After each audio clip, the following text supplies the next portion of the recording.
Hello and very warm welcome to all of you. आप सभी का फिर से स्वागत है आज के इस वीडियो लेक्चर में।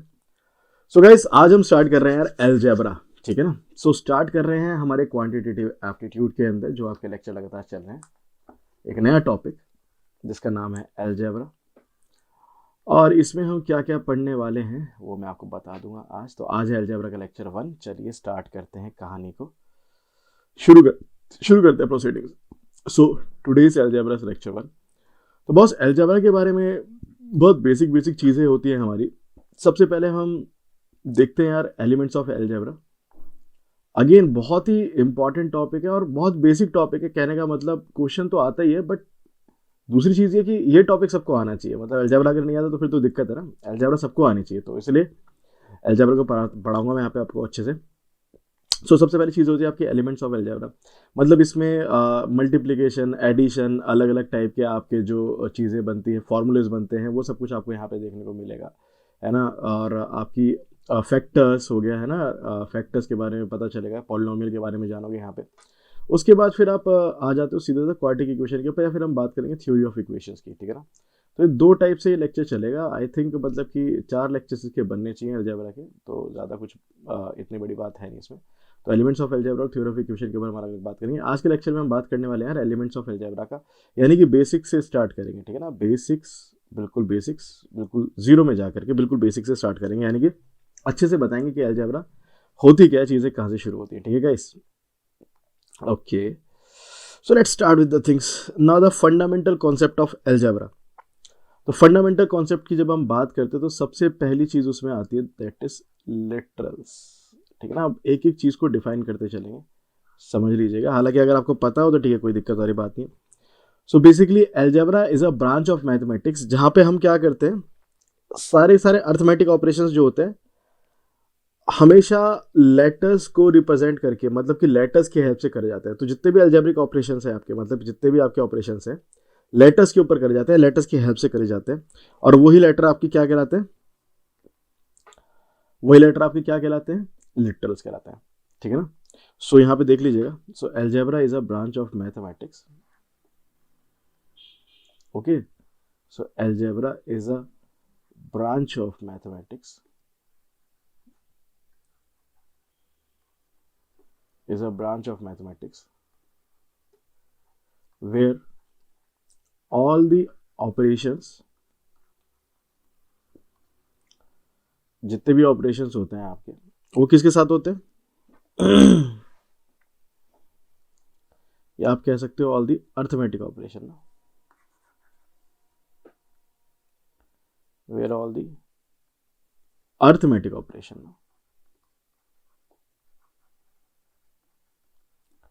Where all the arithmetic operations किसकी हेल्प से करे जाते हैं, are performed by using letter,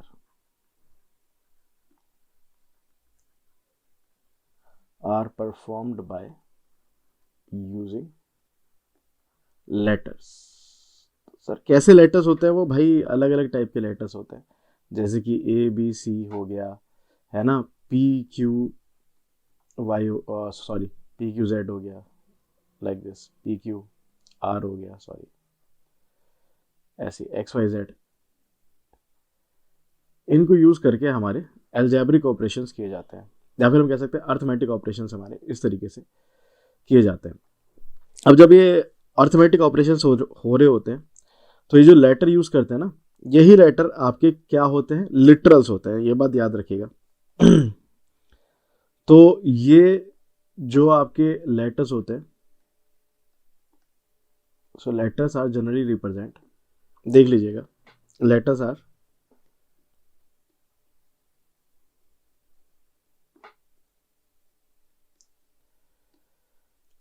generally represents numbers और unknown.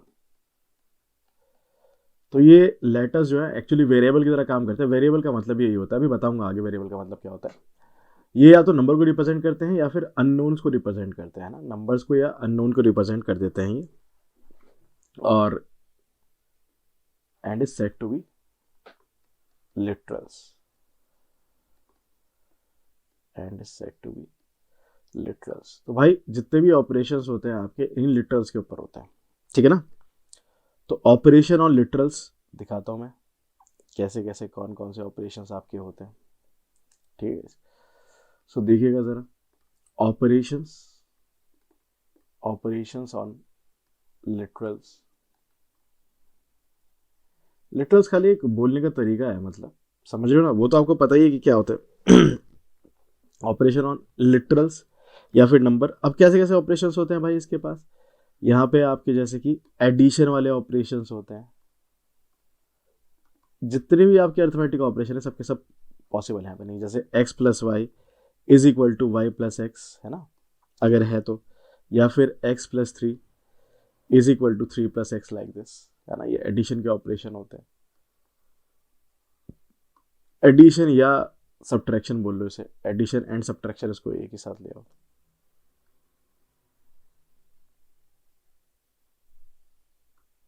Addition, okay, addition and subtraction.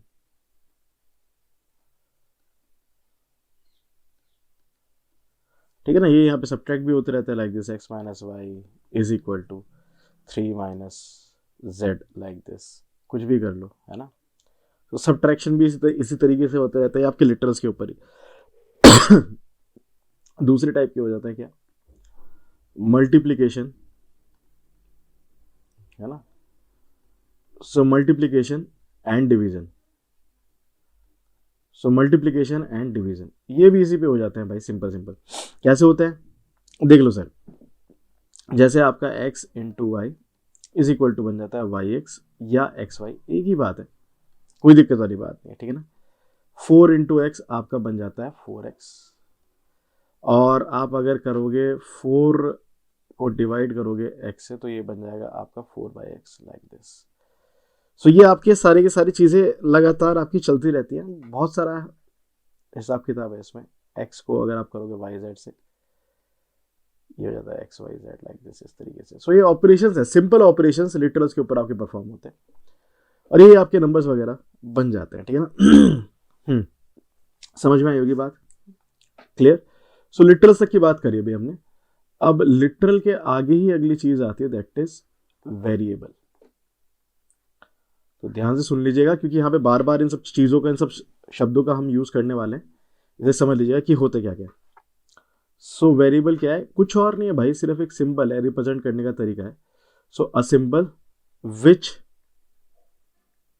Has, which can, या चलो वेरिएबल से पहले ना कांस्टेंट की बात कर लेते हैं, वेरिएबल से पहले कांस्टेंट की बात कर लेते हैं, फिर उसके थ्रू आपको वेरिएबल समझा देंगे।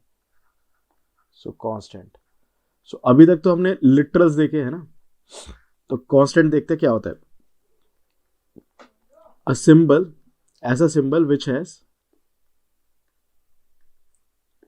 अ symbol which has a fixed value, ठीक है ना, ऐसा सिंबल जिसके पास फिक्स्ड वैल्यू है, इज कॉल्ड अ कांस्टेंट। तो ऐसा सिंबल जिसके पास फिक्स वैल्यू हो वो कांस्टेंट कहलाता है। जैसे कि एग्जांपल के लिए आप जानते हो यार क्या, 4 5 ये सब के सब कांस्टेंट हैं, 0 -2 लाइक दिस, -2/7 या 3/5, ये सब के सब कांस्टेंट है। तो वैल्यू फिक्स है इनके, तो ये कांस्टेंट होते हैं, ठीक है।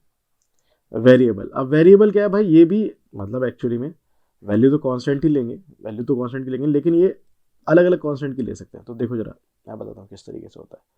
सो अ सिंबल, ऐसा symbol which can assume, which can assume various numerical values, which can assume various numerical values, यानी कि ऐसा सिंबल भाई जहां पे आप बहुत सारी न्यूमेरिकल वैल्यू रख सकते हो। अब ये सिंबल कुछ भी हो सकता है, X Y Z A B C P Q R, कुछ भी हो सकता है ना, is called variable.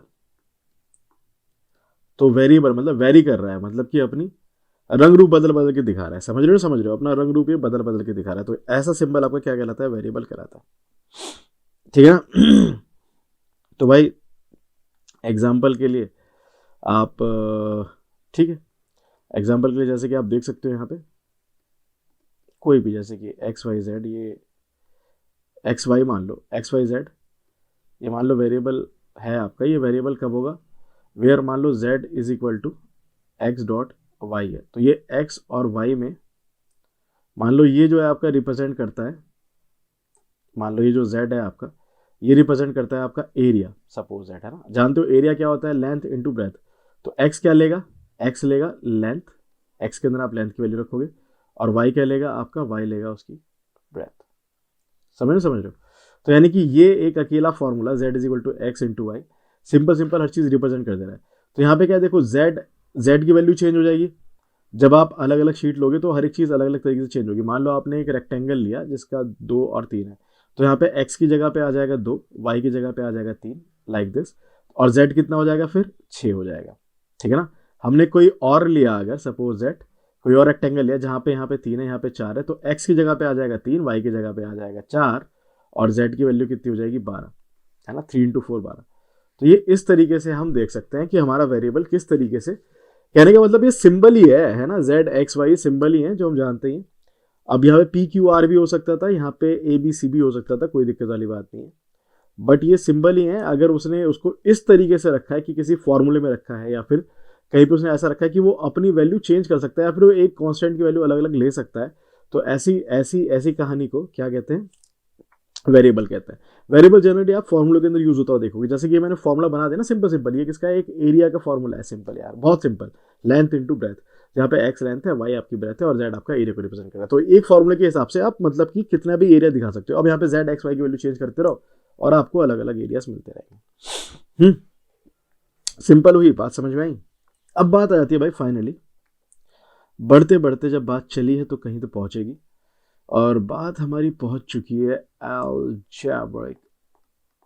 Algebraic expressions की तरफ।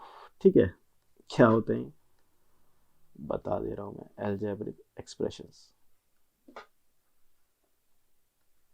ठीक है, अगर मैं अलजेब्रिक एक्सप्रेशन की बात करूं तो भाई अलजेब्रिक एक्सप्रेशन मतलब कि उसमें लिटरल्स तो होंगे, ऑफ कोर्स लिटरल्स आपके कांस्टेंट और वेरिएबल दोनों होता है। तो यानी कि अलजेब्रिक एक्सप्रेशन एक ऐसा एक्सप्रेशन बनता है मिलके जहां पे हमारे पास वेरिएबल भी हो सकते हैं, सिर्फ कांस्टेंट और वेरिएबल का मिक्सचर भी हो सकता है। ठीक है ना। तो देखिए जरा, अगर मैं इसको डिफाइन करना चाहूँ तो इसको डिफाइन कर सकते हैं अ कलेक्शन ऑफ, ध्यान से पढ़िएगा, एक एक चीज इसमें बहुत अच्छी से इंपॉर्टेंट है, अ कलेक्शन ऑफ कॉन्स्टेंट्स।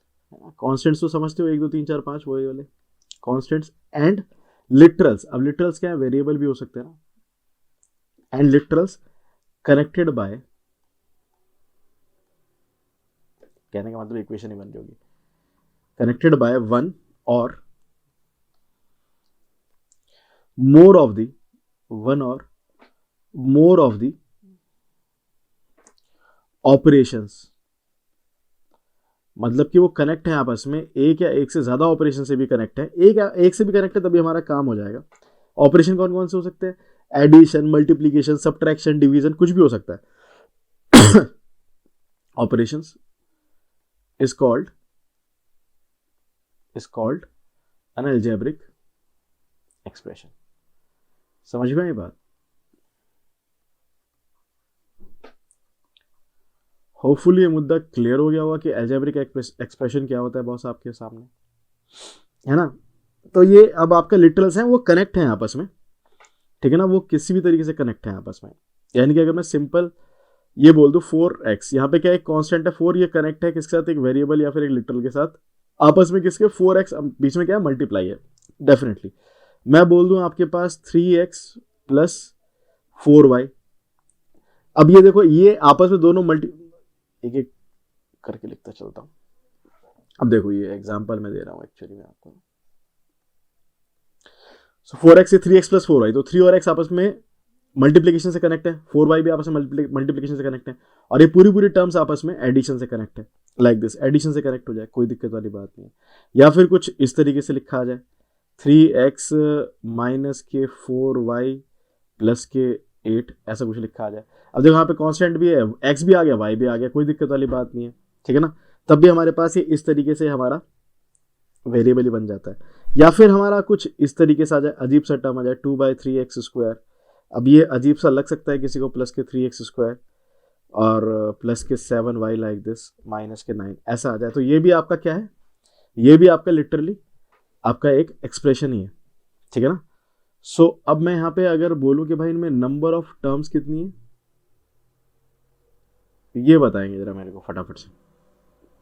तो नंबर ऑफ टर्म्स, इसमें कितनी नंबर ऑफ टर्म्स है, इसमें एक ही नंबर ऑफ टर्म्स है, यानी कि मल्टीप्लिकेशन वाला अलग अलग नहीं करा जाएगा काउंट, यानी कि आपका जब भी ये इस तरीके के साथ आएगा, वेरिएबल के साथ आएगा कोफिशिएंट, तो ये एक ही टर्म की तरह काउंट होगा, बस को कोफिशिएंट बोलते हैं ना, इसका कांस्टेंट को कोफिशिएंट बोल देते हैं। या फिर 4 का कोफिशिएंट होगा x, x का कोफिशिएंट होगा 4, so here 4 is the coefficient of x and x is the coefficient of 4।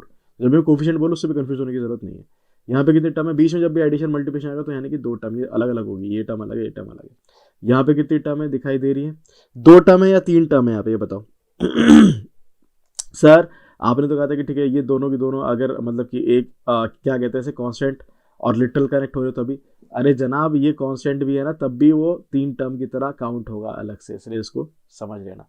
यहाँ पे क्या 1 2 3 और ये 4 टर्म, समझ में आ रही है बात या नहीं आ रही है। So these are the number of terms. तो ये मैंने आपके एल्जेब्रिक एक्सप्रेशंस बना के दिखाए, ठीक है ना, ये आपके एल्जेब्रिक एक्सप्रेशंस थे और ये नंबर ऑफ टर्म्स थे, ठीक है ना। सो ये कितने टाइप के होते हैं, अब आपके एक्सप्रेशन के टाइप्स आते हैं। ओके गाइस, तो अब भी हम चल सकते हैं टाइप्स ऑफ एक्सप्रेशन के ऊपर। ये जो आपके, या फिर हम लिख सकते हैं types of algebraic expression actually, ठीक है ना, we can write it like this, क्या टाइप्स ऑफ एल्जेब्रिक एक्सप्रेशंस। अब इनके भी टाइप होते हैं और इनका नाम भी होता है स्पेसिफिकली, ध्यान रखना। ध्यान क्या मतलब वो तो पता चल ही जाएगा यार, कोई दिक्कत वाली बात नहीं। तो सबसे पहला होता है इसमें, that is like monomial. Monomial मतलब जैसा कि नाम से ही रिप्रेजेंट हो रहा है, मोनोमियल मतलब कि an algebraic expression having only one term. समझ में आई बात या नहीं आई, जिसके पास सिर्फ एक ही टर्म है, ऐसा एल्जेब्रिक एक्सप्रेशन आपका मोनोमियल कहलाता है। एग्जाम्पल के लिए आप देख सकते हो, ऐसा 3x आ जाए, 4y आ जाए, है ना, या फिर 12xy लाइक दिस, इस तरह से आ जाए, ये भी एक ही है ना। या फिर मैं यहाँ पे लिख दूँ 8xyz लिख दूँ, माइनस भी लगा दूँ आगे, ये एक ही है। तो इस टाइप की टर्म आपकी क्या कहलाती है, मोनोमियल कहलाता है, मोनोमियल एक्सप्रेशन कहलाता है, ठीक है। सेकंड टाइप की अगर मैं आपकी बात करूं, so the second type of expression is said to be the binomial. Bio नहीं है भाई, वो बाय है ना, बायो काहे लिख रहे हैं आप। So it is binomial. Binomial expansion भी पढ़ा होगा ना कहीं ना कहीं। हाँ वही वाला बायनोमियल है, ठीक है ना।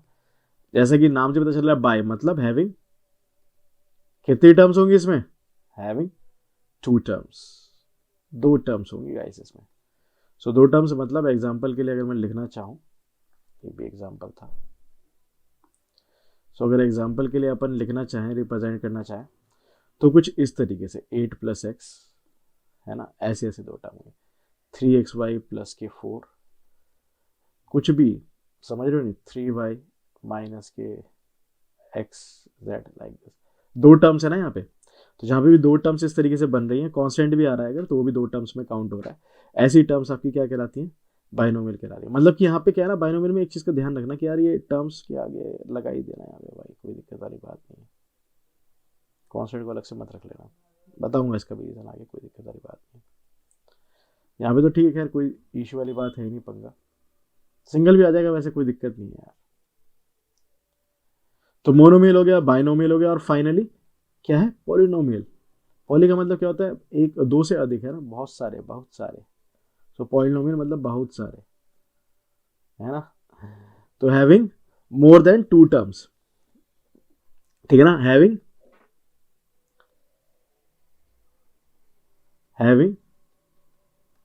2 और मोर टर्म्स, तो यानी कि इसको भी पॉलिनोमियल कह सकते हैं, ठीक है ना, हैविंग 2 और मोर टर्म्स। तो या तो 2 या 2 से अधिक टर्म्स होंगी, ऐसी टर्म्स को आप क्या कहते हो, पॉलिनोमियल कहते हो, ठीक है ना। सो अगर मैं बात करूँ यहाँ पे एग्जांपल लूँ तो भाई यहाँ पे 7x² माइनस के 8y भी एक पॉलिनोमियल है, कितनी टर्म्स वाला, 2 टर्म्स का पॉलिनोमियल कहेंगे इसे।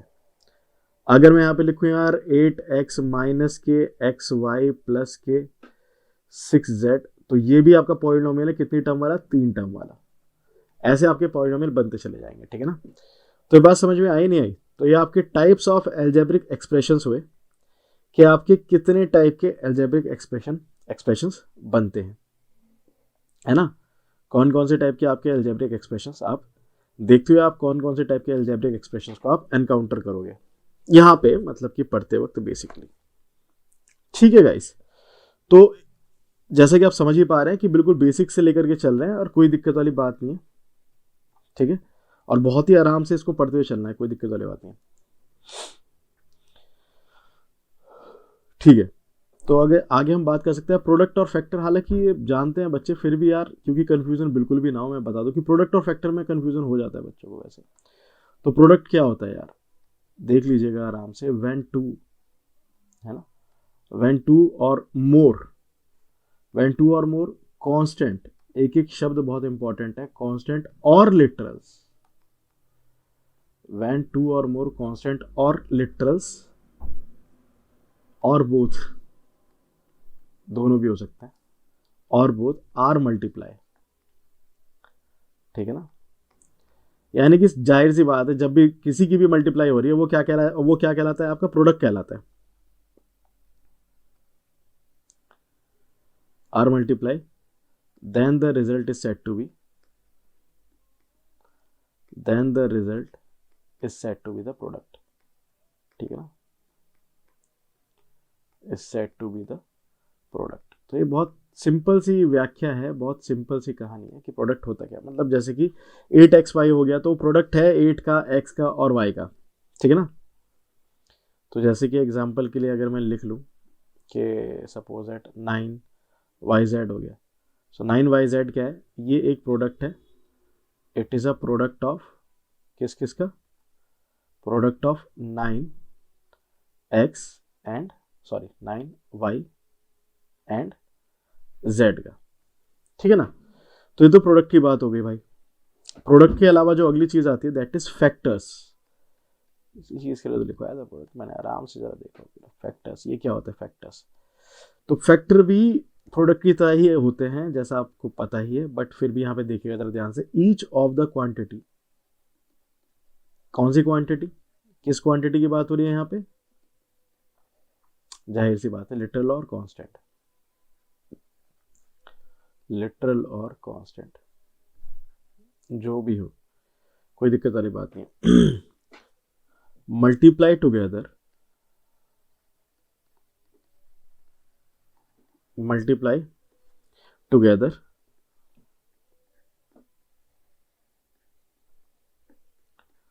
To form a polynomial, sorry, to form a product is called a factor of the product। समझ में आई बात, is called the factor of the product। तो क्या हो रहा है भाई, कोई भी क्वांटिटी यानी कि लिटरल और कांस्टेंट अगर आपस में मल्टीप्लाई करके, multiply together to form, multiply करके क्या बना रहे हैं, to form a basic product is called a factor of that particular product. Example के लिए मैं बताया था कांस्टेंट और ये किस तरीके से काम करते हैं, मतलब कि किस तरीके से फैक्टर बनाते हैं। सो अ कांस्टेंट फैक्टर भी होता है, कांस्टेंट फैक्टर भी होता है जिसको हम न्यूमेरिकल फैक्टर भी कहते हैं,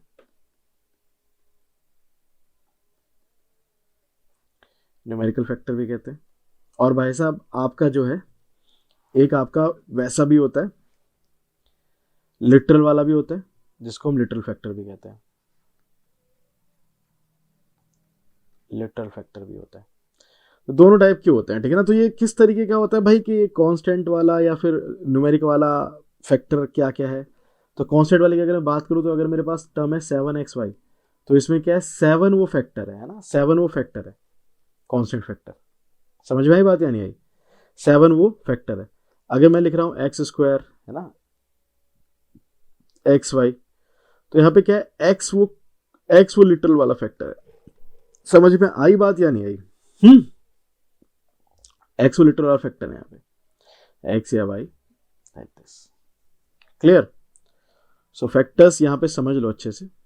समझना क्या है वैसे आपको पता ही है, बट स्टिल यार लिखना एक जरूरी है। तो भाई कांस्टेंट टर्म्स क्या होती है समझ में आया। कोफिशिएंट के बारे में लिखवाने की जरूरत नहीं है, मेरे को लगता नहीं कि मेरे को लिखवाने की जरूरत है, क्योंकि कोफिशिएंट तो भाई आप लोगों को पता ही है, अभी मैंने एक्सप्लेन भी कर दिया कि कोफिशिएंट किस तरीके से काम करता है, कोफिशिएंट क्या होता है। ठीक है ना? तो अगर मैं अब यहाँ पे सिंपल सी बात करूँ आपसे कि यार एल्जेब्रिक एक्सप्रेशंस बनाने आते हैं हमें, पॉलिनोमियल वगैरह हम एल्जेब्रिक एक्सप्रेशंस बना देते हैं। तो एल्जेब्रिक एक्सप्रेशन का डिवाइडेशन और मल्टीप्लिकेशन ये थोड़ा सा इंपॉर्टेंट हो जाता है, हालांकि आपको पता ही है। तो एडिशन वगैरह तो मैं दिखा नहीं रहा हूं, ऑपरेशंस की बात मैं कर रहा हूं।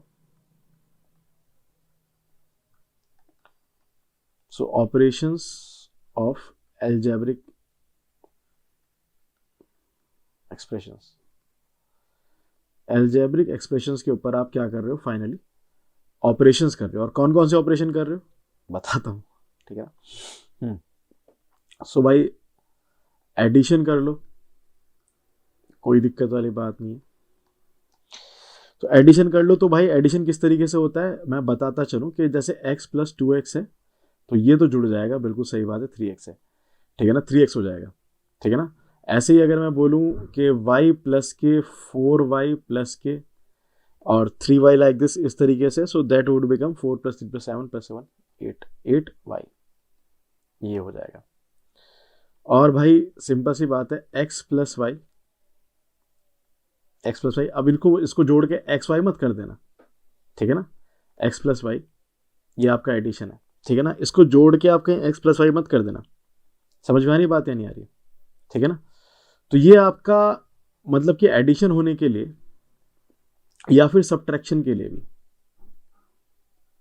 सब्ट्रैक्शन की भी बात मैं कर लूँ, सब्ट्रैक्शन के लिए भी क्या होना चाहिए, अगर x है माइनस के 2x है तो क्या आ जाएगा, माइनस के x आ जाएगा, है ना। ऐसे ही अगर y प्लस के 4y एंड माइनस के 5 नहीं माइनस के 6y ले लो, इज इक्वल टू माइनस के y आ जाएगा लाइक दिस, इस तरीके से। तो y माइनस एक्स अगर ये है तो सब्ट्रैक्शन के लिए या एडिशन के लिए एक चीज सिंपल सी है कि देख लो, पावर सेम होना जरूरी है, ठीक है ना। पावर सेम होना जरूरी है, फैक्टर सेम होना, यानी कि जहाँ पे x है तो x है, y है तो y है। ये जुड़ मतलब कि ये तो खाली एक एक्सप्रेशन लिखा हुआ है, मैंने खाली ये एक्सप्रेशन लिखा हुआ है, चीज़ें तो यहाँ पे जुड़ रही हैं, ठीक है ना। समझ रहे हो नहीं समझ रहे हो, चीज़ें जुड़ रही हैं यहाँ पे नहीं है। अगर कहीं धोखे से मैं इस तरह से लिख दूँ x square plus 2x plus के 3 इज इक्वल टू 0, तो ये जोड़ मत देना यहाँ पे एक्स स्क्वायर और 2x, क्योंकि जोड़ने के लिए क्या चाहिए, पावर सेम होनी चाहिए। समझ रहे हो, ऐसा मत कर देना, ये तो आपका अलग ही एक्सप्रेशन बन जाता है, ये पॉलिनोमियल बनता है, इसको बोलते हैं क्वाड्रेटिक इक्वेशन है ये, है ना। क्योंकि यहाँ पे जो है स्क्वायर वाला आ रहा है, स्क्वायर वाली टर्म आ रही है, तो सबसे हाईएस्ट टर्म जो आपकी इसकी है स्क्वायर है। तो एक एक पॉइंट दिखाने की जरूरत तो नहीं है ना कि यार यहाँ पे आपकी पावर सेम होनी चाहिए, ये चीज़ें तो पता ही है ना बाय डिफॉल्ट यार, जुड़ता कैसे है ना, जुड़ता कैसे वो मैं समझ रहा हूँ कि इस लेवल पे आप सब बच्चों को पता ही है, बट फिर भी मैंने आपको थोड़ा सा रिकॉल कर दिया। जिस लेवल पे आप लोग पढ़ रहे हो आपको पता ही होगा, ये X square plus 2x plus 3 is equal to 0 quadratic होता है। आगे पढ़ाऊंगा ऐसे, तो वैसे कोई दिक्कत नहीं है। नहीं भी पता यार तो क्या हो गया, मैंने बता दिया, यहाँ पे कितनी बड़ी बात है, वैसे पता होगा बच्चों को, ठीक है ना। तो एडिशन है, सब्ट्रैक्शन है, मल्टीप्लीकेशन उसको देख लेते हैं एक बार गाइस, ठीक है ना। मल्टीप्लिकेशन एकदम से उस पर नहीं जाते, ओके। सो मल्टीप्लिकेशन अगर मेरे को देखना पड़े तो यहाँ पे देख लेते हैं मल्टीप्लिकेशन। सो मल्टीप्लाई कर देते हैं। सो जब मल्टीप्लाई करते हैं गाइस तो क्या होता है देखिए, तो मल्टीप्लाई कर दो अगर, तो x डॉट वाई अगर है तो वहाँ पे तो कोई दिक्कत नहीं है, लेकिन देखो अगर x प्लस 2 और फिर मान लो y प्लस 2 इस तरह से करा तो मल्टीप्लाई सिंपल इसका किस तरीके से आता है मैं बता देता हूँ। तो यह आता है एक्स वाई, इसकी मल्टीप्लाई पहले इसमें, फिर उसके बाद प्लस के 2x, फिर उसके बाद प्लस के 2y प्लस के 4, सिंपल इस तरीके से मल्टीप्लिकेशन होता है इसका, सिंपल एक्स वाई इस तरह से आता है। अगर मेरे को यहाँ पे x प्लस 2 और x माइनस 3 इस तरीके से मल्टीप्लिकेशन करना हो, तब देखो क्या होता है, तब यहाँ पे x और x अभी हो जाएगा एक्स स्क्वायर, ये तो जानते होंगे वैसे, एक्स स्क्वायर माइनस के 3x नहीं पता है तो, है ना, मैं बताता हूँ। इसकी पहले इसमें होगी x में, फिर इसकी इसमें होगी, फिर 2 की x में होगी, दैट इज प्लस के 2x, फिर 2 की इसमें होगी माइनस के 6 इज इक्वल टू 0। तो ये आपके पास आएगा एक्स स्क्वायर माइनस के 3x प्लस के 2x, अभी हो जाएगा माइनस के x माइनस के 6 इज इक्वल टू 0। इस तरीके से तो आपका मल्टीप्लीकेशन हो जाता है ना। सब जगह मल्टीप्लीकेशन ऐसे ही होने वाला है। और अगर मल्टीप्लिकेशन भी हो चुका है भाई, तो फिर डिवीजन करने में भी क्या दिक्कत है आप लोगों को, है ना। डिवीजन भी हो जाना चाहिए, है ना, डिवीजन भी हो जाना चाहिए। तो डिवीजन कैसे होगा? सिंपल, जैसे मल्टीप्लिकेशन हो सर वैसे डिवीजन भी होगा। कुछ नहीं है भाई, जैसे मान लो अगर x की पावर 6 डिवाइड बाई x की पावर 4 है, तो 6 माइनस 4 कितना आता है, that is x square, like this. Simple simple इस तरह से डिवीजन में पावर जो है सब्ट्रैक्ट हो जाती है, आप जानते हो, और मल्टीप्लिकेशन पावर जो है जुड़ जाती है। ये बात सबको पता ही है, ठीक है ना। तो डिवीजन का एक बढ़िया से जरा क्वेश्चन मैं करके दिखा देता हूँ एक बार, है ना। जरा एक चीज देखो जरा, ओके, ब्लैक स्क्रीन नहीं लेते, वाइट स्क्रीन लेंगे, ठीक है। अरे वाइट स्क्रीन बोल के हम क्यों ब्लैक स्क्रीन ले रहे हैं यार, रुकिए जरा। ओके, अब सही। ओके गाइस, सो देखिए जरा एक क्वेश्चन अगर मैं आपको दे रहा हूँ, देखिएगा जरा इस क्वेश्चन की तरफ जरा देखिएगा। मैं बोल रहा है यार डिवाइड करना है ना, डिवाइड, और डिवाइड किसको करना है, 4x square plus k 3x plus k 2 को किससे डिवाइड करना है, बाय x प्लस 2 से। इस तरीके से डिवाइड करना है ना, सिंपल। इसमें क्या कुछ अलग बोल दिया क्या मैंने, बुरा तो नहीं मान गए कि सर क्या वो सिंपल सा बताया फिर उसका दे कर रहे हो। अरे भाई तभी तो क्वेश्चन करवा रहा हूँ, कुछ अलग बात नहीं है भाई, सिंपल से देखो डिवाइड इसको कैसे करना होता है मैं बता दे रहा हूँ। 4x स्क्वायर है प्लस के 3x है प्लस के 2 है, सिंपल जैसे क्लास में करते थे बचपने में, बिल्कुल वही चीज़ करनी है। यहाँ पे क्या आ जाएगा, यहाँ पे आ जाएगा आपका x प्लस 2। तो फर्स्ट टाइम किससे जाएगा, यहाँ पे देखो x है, तो इसके अंदर अगर मैं 4 से मल्टीप्लाई करूँ तो 4x आ जाएगा, लेकिन उससे कोई फर्क नहीं पड़ेगा, मेरे को एक एक करके हटाना ही होता है ना। तो क्या होगा सबसे पहले, तो क्या सबसे पहले मैं किस फैक्टर से यहाँ पे मल्टीप्लाई करूँ, 4 से करूँ और फिर उसके बाद x से भी करूँ। तो मैंने 4x से मल्टीप्लाई करी सबसे पहले ना, तो 4x टाइम्स, तो दिस 4x टाइम्स कितना हो जाएगा, ये हो जाएगा 4x स्क्वायर प्लस के यहाँ पे कितना आ जाएगा 8x, ठीक है ना। करा, क्या हो जाएगा भाई आपका, फिर से ये तो कैंसिल आउट हो जाएगा, ये कैंसिल आउट हो गया। 3x माइनस 8x कितना आ गया, माइनस के 5x प्लस 2, ठीक है ना, इसमें कोई दिक्कत नहीं है, माइनस के 5x प्लस 2। अभी माइनस के 5x प्लस 2 आ रहा है, अब भाई ये प्लस का x है, ठीक है ना। अब ये कितना फैक्टर आना चाहिए यहाँ पे, वेरी वेरी सिंपल, यहाँ पे फिर से आना चाहिए माइनस के 5, तो यहाँ पे कितना आ जाएगा, माइनस के 5x, माइनस के 5 की इधर मल्टीप्लाई करो, माइनस के 5x और फिर माइनस के 10, अगेन क्या हो जाएगा भाई, यहाँ पे फिर से माइनस हो जाएगा, बाय डिफॉल्ट माइनस ही होता है ना, तो माइनस हो जाएगा प्लस, तो यहाँ पे ये तो कैंसिल आउट हो गया। और यहाँ पे कितना बचा भाई आपका, यहाँ पे हो जाता है आपका, हाँ बिल्कुल माइनस है तो प्लस हो जाएगा, ठीक है ना, प्लस है तो माइनस हो जाएगा, माइनस है तो प्लस हो जाएगा, माइनस है तो प्लस हो जाएगा, लाइक दिस। तो ठीक है, कितना होगा यहाँ पे आपका 10 प्लस 2 दैट इज 12। तो ये पूरी कहानी बची आपके पास, और इस कहानी के थ्रू में चीज़ें आपको समझा देता हूँ, एक बार समझ लीजिएगा। सो हियर x प्लस 2 तो क्या है, इस डिविजर जिससे आप डिवाइड कर रहे हो, ठीक है ना। और भाई सिंपल सी बात है, 4x माइनस 5 क्या है, इस कोशेंट,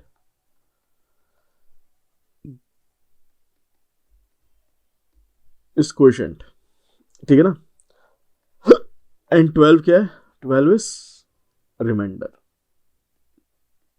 वही जैसे सिंपल हमने डिवाइड करते थे ना, वैसे ही करना है यहाँ पे। एंड जाहिर सी बात है 4x square plus 3x plus 2 क्या है, डिविडेंड, ये तो सबको पता ही है। तो जैसे सिंपल डिवाइड करते थे वैसे डिवाइड करना है, बस यहाँ पे इस बार क्या आ गया, एल्जेब्रिक एक्सप्रेशन आ गया। तो कोई क्या घबराने की बात है क्या, कोई भी घबराने की बात नहीं है। एल्जेब्रिक एक्सप्रेशन आ जाए चाहे कुछ भी आ जाए, घबराने की तो बात यहाँ पे बिल्कुल भी है ही नहीं, ठीक है ना। तो ये चीज़ें इस तरीके से थी आपकी, होपफुली ये भी आपको समझ में आया होगा। इसको जरूर नोट डाउन कर लेना, ठीक है ना, चाहे पॉज करके कर लो, कुछ भी करके कर लो, बट हाँ ठीक है, ये चीज़ क्योंकि एक फैक्टर है, इसको नोट डाउन करना इंपॉर्टेंट है भाई, कर लेना जरूर से जरूर। क्योंकि इसके बाद तो फिर क्वेश्चन ही आने, ठीक है ना। ओके, तो चूंकि अब हमें एक बात पता चल चुकी है गाइस, क्या वो चीज़ ये है कि सर हमारे पास जो भी एक्सप्रेशन यहाँ पे आ रहा है, मतलब जैसे भी अलजेब्रिक एक्सप्रेशन हमारे पास आ रहा है, तो जनरली हमारे लिए पॉलिनोमियल ज़्यादा इंपॉर्टेंट होगा, है ना, पॉलिनोमियल, क्योंकि मोनोनोमियल तो भाई कुछ आता ही नहीं, वो तो सिंपल सा फैक्टर होता है। बाइनोमियल भी ठीक है, बट दो से ज़्यादा भी टर्म्स हमारी आ सकती है, इन द सेंस सॉरी, दो से ज़्यादा भी हमारा क्या है, फैक्टर्स बन सकते हैं, तो हमारा जो है पॉलिनोमियल आता है, ठीक है ना, तो ध्यान रखिएगा। सो हम जनरल फॉर्म पढ़ लेते हैं किसकी, पॉलिनोमियल की। So boss, general form of a polynomial, general form of a polynomial क्या होती है, कैसे होती है, मैं बताता हूँ एक बार।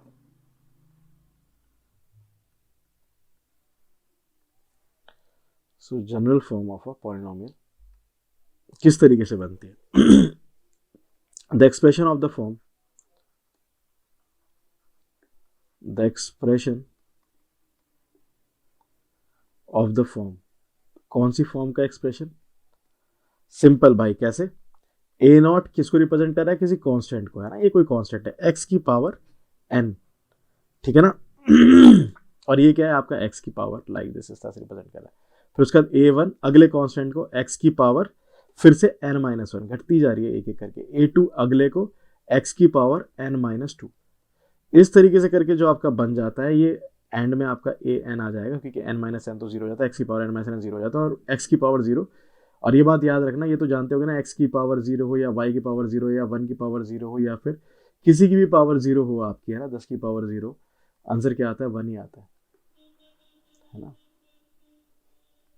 किसी की भी पावर जीरो हो, इन शॉर्ट क्या आ जाता है, वन ही आता है। वेयर लिख देता हूं मैं यहाँ पे, वेयर क्या है, a not, A one, A two up to A N are constants, constants, तो ये सब क्या होता है आपके कॉन्स्टेंट्स, ठीक है ना। ए नॉट आपका जीरो नहीं है,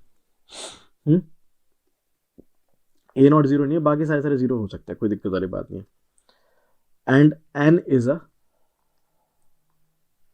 यहां से लिख देता हूं, and N is a positive integer, N जो एक पॉजिटिव इंटीजर है जो कि घटता जा रहा है, यानी कि यहाँ पे मान लो तीन था तो क्यूब स्क्वायर और फिर उसके बाद एक्स आ जाएगा, यहाँ पे मान लो चार था, फिर चार उसकी पावर फोर, फिर थ्री, फिर टू, फिर वन, लाइक दिस, इस तरह से आ रहा है।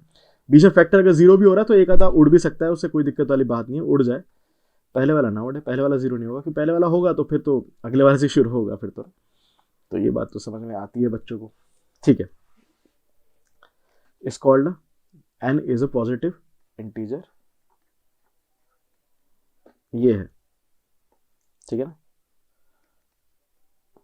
The expression of the form this where A not a one, A one, A two, A three up to A N are constants, A not zero नहीं है, and N is a positive integer is called general expression ना, is called polynomial, polynomial कहलाता है in X of degree N, ये बात याद रखिएगा, ये चीज इंपॉर्टेंट है। ये जो बना आपका, ये है आपका पॉलिनोमियल एक्स में, स्पेशल टाइप का पॉलिनोमियल जो किसमें बना, एक्स में बना, और डिग्री क्या है उसकी एन। तो सबसे बड़ी पावर जो होती है, सबसे बड़ी पावर इसकी वो कहलाती है क्या, उसकी डिग्री, डिग्री कहलाती है। और जिसमें बनना एक्स में बनना तो एक्स का पॉलिनोमियल है, पूरा एक्स एक्स एक्स की टर्म आ रही है, वाई में बनना तो पूरी वाई वाई वाई की टर्म आएगी। इस तरीके की आपका जो एक्सप्रेशन है that is said to be the polynomial. समझ में आ रही है बात या नहीं आ रही है? समझ में आया फंडा या नहीं आया? क्लियर हुआ? वाई में भी बन सकता है भाई, इसमें कोई दिक्कत नहीं। यानी कि जैसे कि अगर मैं बात करना चाहूँ, मैं ऐसे बोल दूँ कि 3x² प्लस के 2x माइनस 1, या फिर मैं बोल दूँ यार 4x की power 4 plus 2x cube minus x plus 1 is equal to zero like this. या फिर मैं इस तरह से बोलता चलूँ यार कि आपका 9x की power 5 plus 2x cube like this, मैं लिख दूँ माइनस के x प्लस के 9 इज इक्वल टू जीरो। सबके सब ये पॉलिनोमियल है, सबके सब पॉलिनोमियल है, किसमें, x में। है ना। तो सबके सब क्या है यार, एग्जाम्पल लिखवा रहा हूँ मैं ये, ठीक है ना। सबके सब जो है पॉलिनोमियल है, पॉलिनोमियल है इन एक्स। तो पहली चीज तो ये एक्स में सबके सब पॉलिनोमियल है, लेकिन यहाँ पे डिग्री क्या है, डिग्री कितनी है इसकी, डिग्री कितनी है इसकी, 2, हाईएस्ट डिग्री 2 है, ठीक है ना। इसकी डिग्री कितनी है, इसकी डिग्री कितनी है, 4, और इसकी डिग्री कितनी है, 5। मैं जानता हूँ कि आधे बच्चों के दिमाग में एक चीज आ रही होगी, सर इसमें बीच का वो 4 कहाँ गया। अरे 4 नहीं है तो क्या हो गया, वहां पे a1 की जगह पे 0 आ गया, है ना, वो कांस्टेंट 0 हो गया। अगर नहीं है तो फिर भी ये still it is a polynomial, कोई दिक्कत वाली बात नहीं है। समझ में आई बात या नहीं, it is still a polynomial. Clear, अभी भी ये पॉलिनोमियल ही है, इसमें कोई दिक्कत वाली बात नहीं है। तो यहां तक आपको भाई समझ में आ गया होगा कि जनरल फॉर्म पॉलिनोमियल की कैसे होती है, ठीक है ना। अब हम बात कर लेते हैं, इसको भी जरूर से जरूर नोट डाउन कर लेना भाई, ये फैक्टर वैसे पता होगा बट फिर भी सबकी सब चीजें नोट डाउन यहाँ पे करते चलना, इंपॉर्टेंट ही है, ठीक है। चलिए आगे चल सकते हैं अपन, जी हाँ आगे चल सकते हैं, आगे की कहानी को पढ़ लेते हैं। आगे की कहानी, क्वेश्चन पे तो भी आएंगे, रुक जाओ आराम से। आगे की कहानी आपकी कुछ इस प्रकार से है मेरे भाई, कि अब फाइनली हम आ चुके हैं हमारे फंक्शन के ऊपर पहली बार, ठीक है ना। सो एल्जेब्रिक एक्सप्रेशन, एल्जेब्रिक एक्सप्रेशन ये यही क्या बनाते हैं, हमारा फंक्शन। सो एल्जेब्रिक एक्सप्रेशन यही फंक्शन बनाते हैं एज अ फंक्शन। फंक्शन की पहली बार बात हो रही है। अब जब मैं प्योर मैथमेटिक्स में फंक्शन की बात करता हूँ तो बहुत सारी बात होती है, यहाँ पे डोमेन का डिस्कशन होता है, रेंज का डिस्कशन होता है, मैथमेटिकल मशीन है उसका डिस्कशन होता है, लेकिन यहाँ पे कोई इतना लंबा चौड़ा डिस्कशन नहीं है, बहुत सिंपल मैथमेटिक्स चल रही है, प्लेन मैथमेटिक्स चल रही है। तो ठीक है, फंक्शन के बारे में सिर्फ बता देना है आपको कि ये फंक्शन क्या है, फंक्शन होता क्या है। So let me explain you कि भाई फंक्शन क्या है। सो अ फंक्शन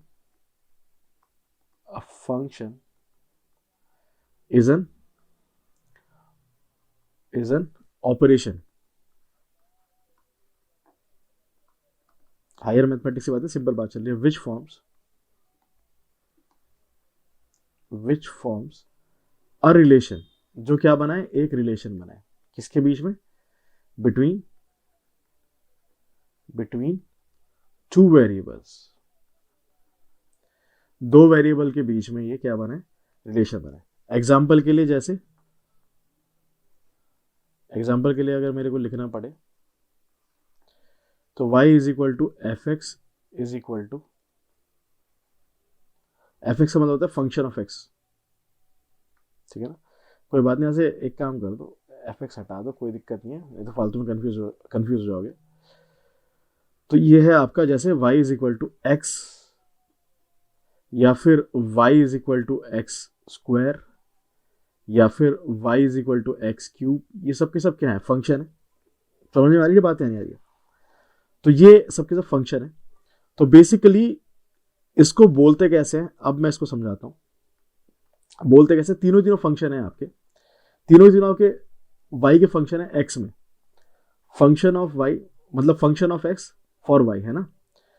तीनों आपके क्या है, फंक्शन ऑफ x, है ना। तीनों क्या है आपके, फंक्शन ऑफ x। तो फंक्शन ऑफ x को हमेशा कैसे लिखा जाता है, y is equal to function of x। अब ये y is equal to function of x, F X इस तरह से लिखने की रीजन क्या है वो भी बताऊंगा, इसके पीछे ग्राफिकल रीजन छुपा हुआ है, ठीक है ना। तो भाई हमें पता है कि कार्टेशियन कुछ ऐसा होता है, ये x एक्सेस है और ये y एक्सेस है, ठीक है। तो ये y is equal to X line क्या है, ये कुछ नहीं, सिंपल लाइन है जो ओरिजिन से पास हो रही है, ठीक है। तो बेसिकली यहां पे आप क्या लिखते हो, y is equal to function of x, क्योंकि y पे आउटपुट आ रहा है, y पे क्या आ रहा है, आउटपुट आ रहा है, इसलिए आप लिख रहे हो y is equal to function of x, ठीक है ना। कहने का मतलब अगर x की वैल्यू में यहाँ पे 1 रख दूं तो बताना जरा, y की value at x is equal to 1, y की वैल्यू कितनी हो जाएगी भाई, y की वैल्यू भी 1 हो जाएगी, नहीं हो जाएगी, at x is equal to 1, y क्या है, y भी 1 है। समझ में आ रही है बात या नहीं आ रही है, समझ में आ रही है बात या नहीं आ रही है। तो इसलिए y is equal to F X रखा जाता है, इस तरीके से रखा जाता है y is equal to F X, क्योंकि y is equal to function of x है, ठीक है ना। तो y पे आउटपुट आ रहा है बेसिकली, सो y पे क्या आ रहा है, output, so this is nothing else but your output.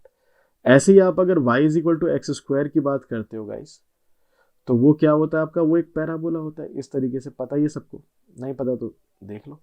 और ग्राफ इसका इस तरीके से आता है, यानी कि जब आप x पे 2 रखो चाहे x पे -2 रखो, यहाँ पे क्या मिलने वाला है आपको, 4 ही मिलने वाला है y पे। तो इसलिए y is equal to F x is equal to x square, ऐसे लिखते हैं। ऐसे समझ रहे हो, समझ रहे हो, समझ रहे हो या नहीं समझ रहे हो?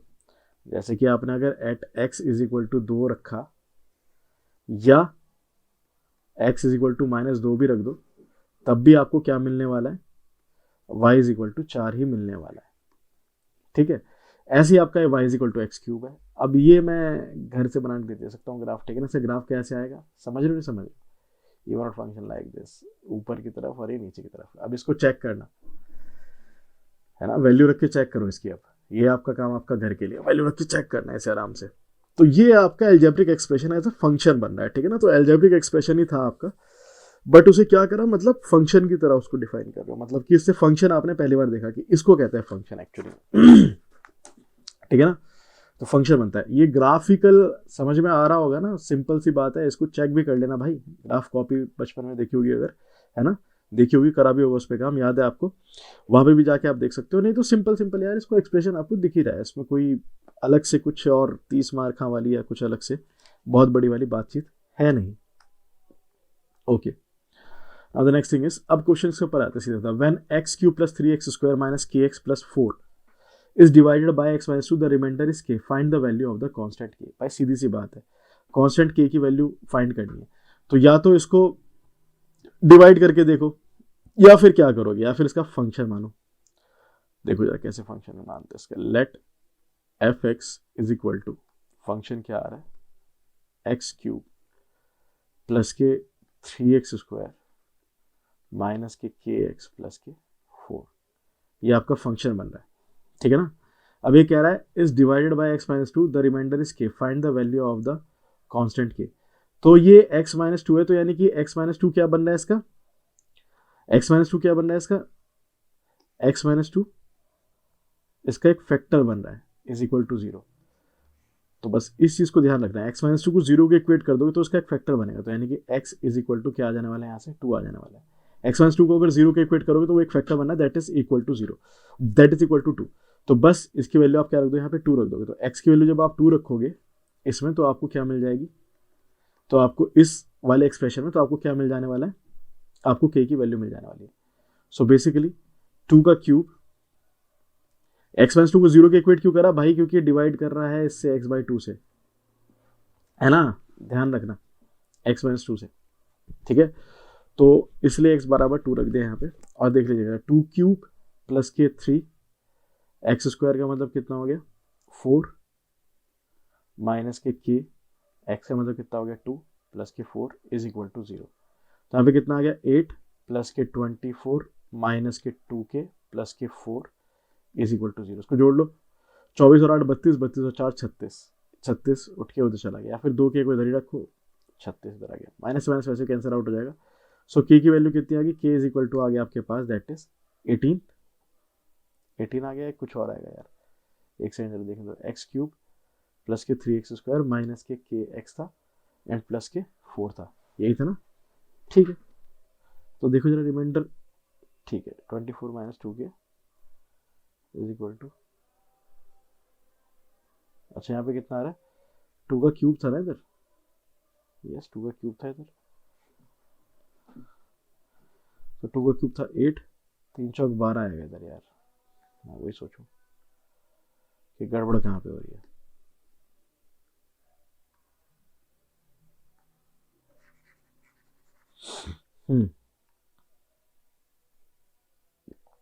तो 3 4 जा 12 आएगा इधर, तो 8 प्लस 12 20 में से 20 और 4 24, so 2k is equal to 24। So k, और यहाँ पे क्या है, अब यहाँ पे देख लीजिएगा जरा यहाँ पे, सो ये आ गया सिंपल सिंपल सा यार, 2k is equal to simple simple 24, so 24 minus 2k is equal to 0 is a remainder. तो रिमाइंडर क्या बचेगा आपके पास, यहां से आपके पास इसकी वैल्यू आ जाएगी, that is k is equal to 12, simple सा, the given remainder is k, clear. तो फैक्टर्स आपको इस तरीके से लेके चलना है, कोई दिक्कत वाली बात नहीं। Show that x minus two is a factor of the polynomial this. Simple सी बात है यार, ये पॉलिनोमियल था आपके पास। पॉलिनोमियल क्या है आपके पास? 2x² माइनस के 5x प्लस के 2। एक पॉलिनोमियल है, ये आपका स्क्वायर में है पॉलिनोमियल, मतलब कि x में है पॉलिनोमियल और इसकी हाईएस्ट पावर क्या है, जो इसकी डिग्री है, that is 2। Show that x minus two is a factor. तो हमें x माइनस टू को फैक्टर दिखाना है। तो x माइनस टू अगर इसका फैक्टर होगा तो भाई क्या हो जाएगा? x माइनस टू अगर इसका फैक्टर होगा तो जाहिर सी बात है x माइनस टू को इसमें डिवाइड करने पर मतलब कि x minus two is equal to 0। If मैं बता देता हूँ, if x minus two is a factor then क्या हो जाएगा? x minus two is equal to 0 is a solution. ये सॉल्यूशन होता है। तो यानी कि x minus two is equal to 0 यानी कि x is equal to 2 should be solution. तो ये सॉल्यूशन होना चाहिए अगर ये इसका फैक्टर है। तो यहाँ पे जैसे आप रखोगे तो यहाँ पे इसका 0 आ जाना चाहिए कहानी, ठीक है ना? समझ में आई बात? तो जैसे आप इसको यहाँ पे रखोगे तो उसकी कहानी क्या आ जानी चाहिए? 0 होनी चाहिए। तो ये क्या था आपका? फंक्शन ऑफ x था। तो भाई फंक्शन ऑफ x यानी कि x यहाँ पे क्या रखो? 2। सो 2 इंटू 4 आ जाएगा इधर, माइनस के 5 इंटू 2 आ जाएगा इधर, plus k 2। So this is 8 sorry minus 10 plus 2। तो 8 plus 2 10 minus 10 is equal to 0। So function की 2 पे वैल्यू कितनी आ रही है? 0। और ये 0 आ चुकी है, मीन्स हेंस प्रूव्ड। अगर ये 0 नहीं आता ना तो यानी कि x minus two is equal to 0 इसका फैक्टर नहीं होता। ये 0 आना चाहिए था इसका फैक्टर होने के लिए। इक्वेशन को सेटिस्फाई करना चाहिए और कुछ नहीं कर रहे। So hence x is equal to 2 is a factor.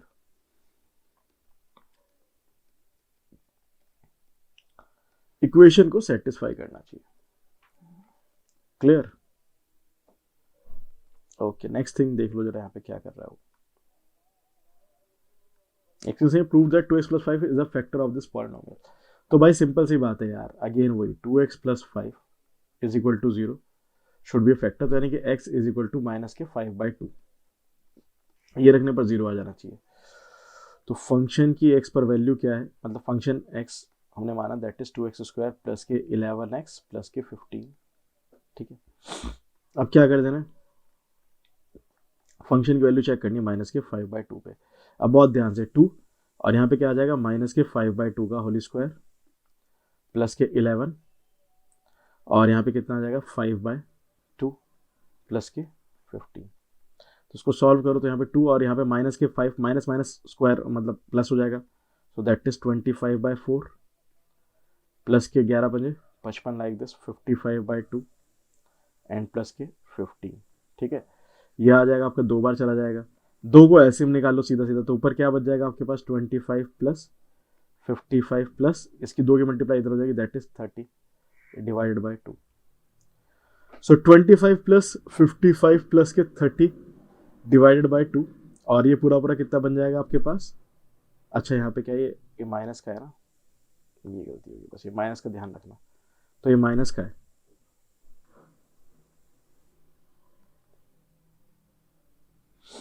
ठीक है, ये माइनस का है क्योंकि वहाँ पे आपको वैल्यू माइनस में दे रखी है ना, x की वैल्यू माइनस के 5/2 है। तो माइनस के 5/2 रखोगे तो इधर माइनस आ जाएगा, माइनस आएगा। तो 25 प्लस 30 कितना आ गया? 55। सो अगेन 55 माइनस 55/2 और इसमें तो कोई दिक्कत ही नहीं है, that is equal to 0। Hence proved. समझ में आई बात या नहीं आई? तो ये बात साबित हो चुकी है कि भाई ये जो है ये एक फैक्टर है, क्योंकि इसको रखने से फंक्शन की वैल्यू क्या आ गई? 0 आ गई। तो ये आपका एक फैक्टर बना रहा है बगैर किसी दिक्कत के। समझ में आई बात या नहीं? ये बगैर किसी दिक्कत के आपका एक फैक्टर यहाँ पे बनाए दे रहा है। Okay, now the next thing, if x minus 3 and x plus 4 are both the only factor of fx, then find fx। यही आपके दोनों सिर्फ यही फैक्टर है, तो fx कैसे मिलेगा भाई? फैक्टर्स को मल्टीप्लाई करने पर fx आता है। तो fx is nothing else but, क्योंकि यही दो फैक्टर है तो यानी कि x minus 3 into x plus 4। ध्यान रखिएगा, तो मासूमियत के साथ इसकी मल्टीप्लाई कर देंगे, दैट इज x²। फिर इसकी इधर होगी तो दैट इज प्लस के 4x, माइनस के 3 के x के साथ हो जाएगी, दैट इज माइनस के 3x एंड माइनस के 12। और ये हो जाएगा आपके पास एक्स स्क्वायर प्लस के 4x माइनस के 3x, क्या आ जाएगा आपके पास प्लस के x माइनस के 12। सो this is your function of x।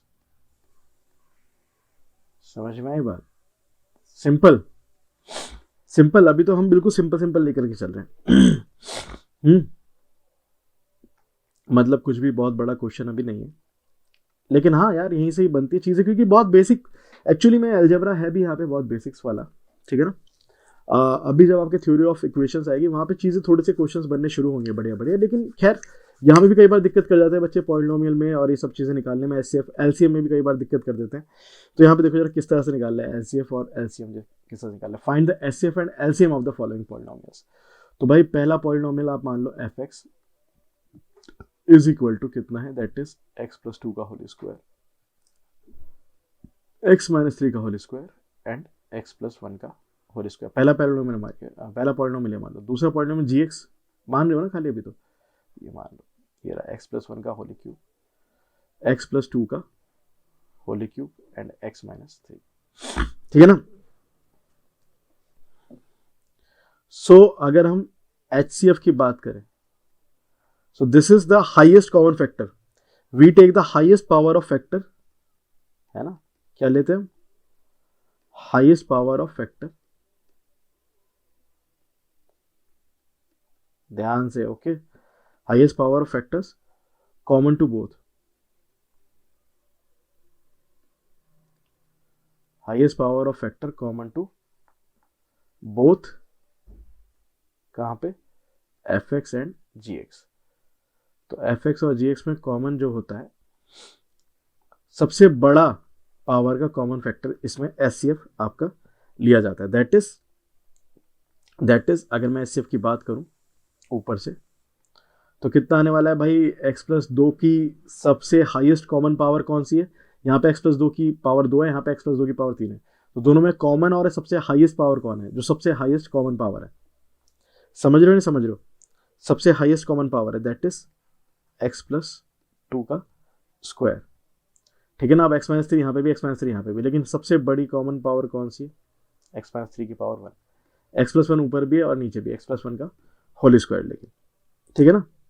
समझ लो। तो एचसीएफ का मतलब क्या करते हैं आप? सिंपल दैट इज आपने कॉमन निकाल लिया, मतलब कहने का मतलब यहाँ पे कॉमन पार्ट ही है, तो बेसिकली यहाँ से कॉमन निकाला है आपने, कॉमन पार्ट, दोनों का कॉमन पार्ट सबसे बड़ा, simple.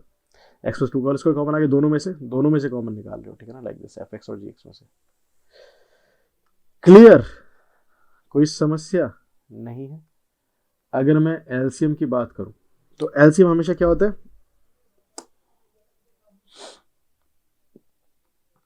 We take the highest power, we take the highest power of either fx और gx, ठीक है, ध्यान रखिएगा, fx और gx। तो यानी कि अगर मैं इसके अंदर एलसीएम निकालने की बात करूं तो कितना आ जाएगा भाई? Highest power of either fx और gs। तो दोनों में से हाईएस्ट पावर क्या है? x प्लस 1 का होल क्यूब, यहाँ पे हाईएस्ट पावर लेंगे। x माइनस 3 की बात है तो क्या है? x माइनस 3 का स्क्वायर। x प्लस 1 की बात है तो क्या है? x प्लस 1 का होल क्यूब। समझ रहे हो या नहीं समझ रहे हो? x प्लस 1, x प्लस 2 का, x प्लस 2 का होल क्यूब, हाँ यहाँ पे x प्लस 2 आ जाएगा ना, बहुत बढ़िया।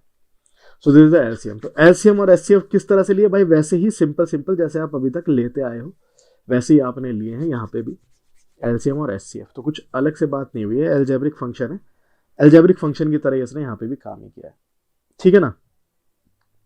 क्लियर है फंडा? कोई दिक्कत, कोई समस्या तो नहीं है? नहीं है। अगला वो क्या कह रहा है? Find the HCF and LCM of the following polynomials.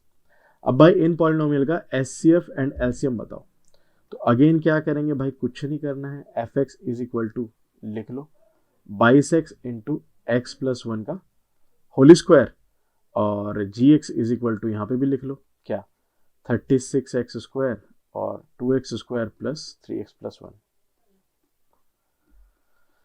तो अब यहाँ से दोनों के दोनों से आप क्या निकालोगे भैया, एचसीएफ यानी कि हाईएस्ट कॉमन फैक्टर, यानी कि कॉमन ही निकाल रहे हो भैया, क्या है, ठीक है ना। तो सबसे बड़ा तो फिर आपका क्या क्या निकल के आ रहा है, 22, 36। अब पूरा पूरा आप वैसे लेकर के चलोगे यार, पूरा पूरा आप तोड़ते रहो। अब इसको देखते रहो यार, सिंपल सिंपल है ना। सबसे पहले तो मेरे को बता दो कि कांस्टेंट में क्या आ जाने वाला है, कांस्टेंट में क्या आ जाने वाला है, सबसे बड़ा कॉमन फैक्टर क्या आ रहा है, 4 आएगा क्या, 4 नहीं आएगा, 2 ही आएगा ना। सो कांस्टेंट में तो 2 आ गया। फिर यहाँ पे एक्स स्क्वायर, यहाँ पे एक्स है, क्या आएगा कॉमन, एक्स आ जाएगा। अब यहाँ पे एक्स प्लस वन का होल स्क्वायर है, यहाँ पे 2x² प्लस 3x प्लस 1 है। अब इसको भी ब्रेक करना पड़ेगा, ठीक है ना। तो ये फंक्शन को जरा ब्रेक करके लिख लेते हैं ताकि चीजें और आसानी से समझ में आए। तो इसको हम क्या लिख सकते हैं, इसको लिख सकते हैं 2 × 11 × x, ठीक है ना। और फिर यहाँ पे क्या लिख सकते हैं, into x plus 1 × x plus 1, यही तो है ना ये कहानी। यहाँ पे क्या लिख सकते हैं इसको, 2 × 2 × 3 × 3, ऐसे लिखेंगे ना 36 को। इंटू एक्स स्क्वायर क्या लिखेंगे, एक्स इंटू एक्स। सिंपल आपको समझाने के लिए मैसेज कर रहा हूँ, 2x² प्लस 3x प्लस 1। अब इसको क्या लिखेंगे, इसके फैक्टर्स करेंगे, ठीक है ना भाई। इसको लिख सकते हैं x प्लस 1 और 2x प्लस 1। अभी कैसे लिखा जाके जरा घर पे चेक करना, जानते हो, क्योंकि इसको इस तरह से करोगे मल्टीप्लाई तो वो वैसे ही चीजें वापस मिल जाने वाली है। फैक्टर करें और कुछ नहीं, क्वाड्रेटिक इक्वेशन को सॉल्व करना तुम्हें आता है, हालांकि मैं अभी आगे सिखाऊंगा, इसलिए मैं यहाँ पे नहीं बता रहा हूँ, आगे सिखाऊंगा इसलिए मैं यहाँ पे नहीं बता रहा हूँ अभी, लेकिन तुम्हें आता है तो वही चीज करना। तो यहाँ पे देखो 2 एक बार है, तो यहाँ पे सिर्फ 2 एक बार कॉमन बाहर आ गया। x यहाँ पे एक बार है, तो x एक बार कॉमन है, तो ठीक है वो आ गया। तो सबसे बड़ी कॉमन पावर उठाते हैं, यानी कि सबसे बड़ी कॉमन पावर उठाते हैं, मतलब वही तो था ना। तो x प्लस 1 एक बार है, x प्लस 1 यहाँ पे भी एक बार है। सबसे बड़ी कॉमन पावर क्या है, बस x प्लस 1 ही है। तो 2x × x प्लस 1 क्या आ गया, इसका हाईएस्ट कॉमन फैक्टर आ गया, ठीक है ना, हाईएस्ट कॉमन फैक्टर आ गया। अगर मैं यहाँ पे इसके एलसीएम की बात करूँ, लोएस्ट कॉमन मीन आपका क्या आ रहा है। सो अब एलसीएम की बात मैं करूं तो भाई एलसीएम में तो पूरी की पूरी कहानी ही आ जाएगी। तो सबसे पहले तो ऊपर से क्या आ रहा है भाई, आपका 2x आ गया पूरा का पूरा। फिर क्या है सर, x प्लस 1 है पूरा का पूरा, दैट इज। और फिर उसके बाद क्या है सर, 11 बचा, जो बचा हुआ सबका सब आ जाएगा इधर, ठीक है ना। 18 बचा, 11 बचा, फिर यहाँ पे 3 × 2 लाइक दिस। तो 2 तो एक बार आ गया, इसको हमने अलग से लिख लिया, x भी एक बार आ गया, इसको हमने अलग से लिख लिया। फिर जो भी कहानी बची उसको लिखते चलना है। 11 बचा, 18 बचा, समझ रहे हो, अरे समझ गए नहीं समझ गए, है ना। 2x देखो, x ये रहा एक बार, उसको एक बार लिख लेगा, 2 एक बार लिख लेगा। फिर उसके बाद जो जो चीजें बची है उसको लिखते गए। 11 बचा, 11 लिख लिया, ठीक है ना। फिर उसके बाद 18, 3 × 2 18 आ गया सीधा। फिर उसके बाद ये जो आपका एक x बच रहा था, इस एक x को भी लिया, और ये जो आपका एक x बच रहा है, मतलब जो भी बचा कुछ है सबका सब आ जाता है इसके अंदर। इंटू अब ऊपर क्या बच रहा है, ऊपर आपके पास x प्लस 1 ये 2 बार आ गया, अब ये एक बार लिखा जाएगा इधर, समझ रहे हो, एक बार लिखा जाएगा। फिर उसके बाद एक x प्लस 1 और बच गया, एक x प्लस 1 आपका और बच गया। एंड फाइनली क्या बच रहा है, 2x प्लस 1 बच रहा है। भाई अब समझ में आई बात, यानी एचसीएफ का मतलब होता है हाईएस्ट कॉमन फैक्टर, यानी कि बस जो कॉमन है उसको निकालो, और एलसीएम का मतलब जो कॉमन है उसको एक बार लिखो और बाकी जो बचा हुआ है उसको तो लिखते ही चलो, ठीक है ना। तो यहाँ पे 2 क्योंकि कॉमन था दोनों में एक बार आया, x क्योंकि कॉमन था दोनों में एक बार आया, उसके बाद फिर x प्लस 1 तो एक बार इसका आ ही चुका था। अच्छा हाँ, यहाँ पे x प्लस 1 हम लिख चुके हैं पहले, तो यहाँ पे 2 बार क्यों लिख दिया हमने x प्लस 1। एक काम करते हैं, एक को हटा देते हैं, तो इस वाले को हटा दो, x प्लस 1 पहले हम लिख ही चुके हैं, एक ही बार तो आ रहा है ना जनाब, ठीक है। फिर उसके बाद x प्लस 1 कॉमन आ गया, तो जितनी चीजें कॉमन थी वो हमने यहाँ तक लिख ली, ठीक है ना। तो यहाँ तक तो कॉमन का हिसाब किताब खत्म हो गया शायद, हाँ ठीक है। फिर का जो बचा कुछ वो लिखा, 11 बच गया तो उसको लिखा, 2 × 3 एक्चुअली में 18 उसको लिख दिया। फिर उसका एक x बच गया था उसको लिख दिया। फिर उसका एक x प्लस 1 बच गया था यहाँ पे, उसको लिख दिया। फिर उसका 2x प्लस 1 बच गया था यहाँ पे, उसको लिख दिया। बात करना, सबकी मल्टीप्लाई कर दो, देख लो क्या आ रहा है। सो 2 × 11 × 18 इसको हम करेंगे तो I think we will getting 396। और फिर ये एक x है, एक x ये रहा, कितना आ जाएगा, x² आ जाएगा, ठीक है। फिर उसके बाद एक x प्लस 1 ये रहा, x प्लस 1 ये रहा, तो कितना आ जाएगा, x प्लस 1 का होल स्क्वायर आ जाएगा। और फिर 2x प्लस 1 तो जुगा तो है ही। यकीन मानना मेरी बात का, यकीन करो या ना करो, लेकिन मेरे भाई एलसीएम भी फाइंड करने में कई बार बच्चों को बहुत दिक्कत हो जाती है एल्जेब्रिक एक्सप्रेशन के अंदर। आप लोगों को लगता है कि आपको आता है एचसीएफ एलसीएम, लेकिन कई बार आपको बहुत दिक्कत हो जाती है। एलसीएम का मतलब क्या होता है भैया, लीस्ट कॉमन मीन है ना, सिंपल सी बात है। तो ये बड़ी दिक्कत हो जाती है। तो एचसीएफ में तो बस जो कॉमन है उसको लिखना है, और एलसीएम में जो कॉमन है उसको तो एक बार लिखना है, और बाकी सारे फैक्टर जो बचे हुए उसको तो लिखना ही लिखना है, ठीक है। सो लाइक दिस आप इसको अटेम्प्ट कर सकते हो, इसकी तरफ देख सकते हो, ये क्वेश्चन आपसे हो जाएंगे इजीली, कोई बड़ी बात नहीं है। तो यहाँ पे आपका अलजेब्रा के फर्स्ट लेक्चर को मैं विराम लगाता हूँ, आगे इसके और लेक्चर्स आने वाले हैं। तो स्टे ट्यून्ड विद अस, बने रहिए और करते हैं बाकी के क्वेश्चंस भी। तब तक के लिए बाय बाय, टेक केयर।